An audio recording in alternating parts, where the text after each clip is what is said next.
Yesterday we learned about the Battle of Thermopylae, probably the most famous battle in ancient history. And we know how it ended for the Spartans and the other Greeks who were there. They're all dead. They were outnumbered. They just couldn't hold Xerxes back any longer after getting betrayed by the guy who showed the goat path to Xerxes. So the battle is over. The first Greek army has been destroyed.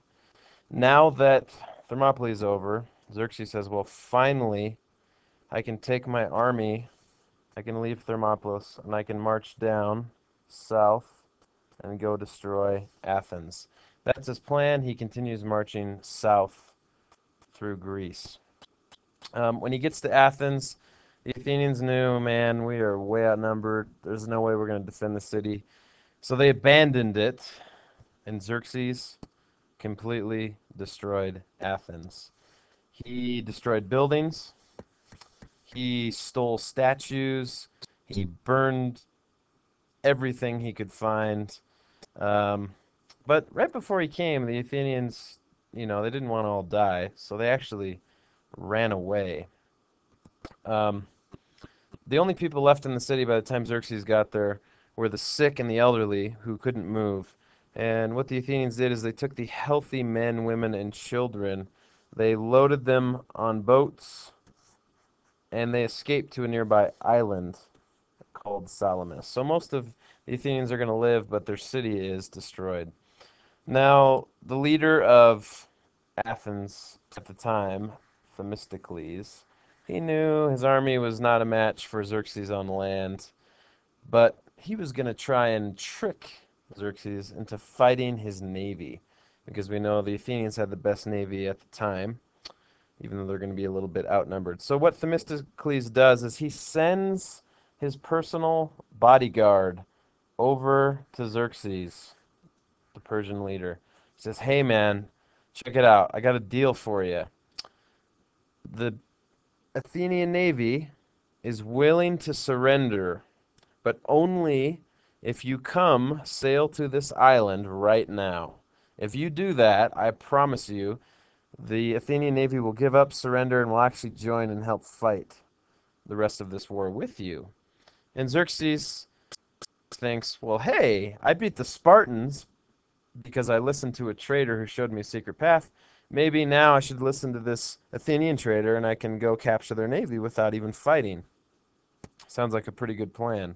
Well, it turns out it was actually a trap laid for Xerxes. That island that the Athenians escaped to, Salamis, is right here. The Athenian navy said, well, we can't really just line up out here in the big wide open sea because we're outnumbered. The Athenians only have 400 warships. The Persians have 1,200. So if they line up out there, they know the Persians are going to attack them from the sides. The Persians are going to attack them from behind. It's just not going to work out very well. So they actually try the same strategy that Leonidas and the Spartans used at the Battle of Thermopylae. What they did at the Battle of Salamis. Well, the Greeks lined up half of their navy right in a narrow little channel. And they hid the other half around the island where the Persians couldn't see them.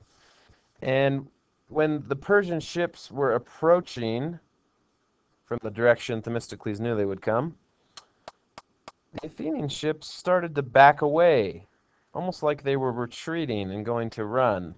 And the reason they did that is they wanted to suck the Persian ships in a little deeper.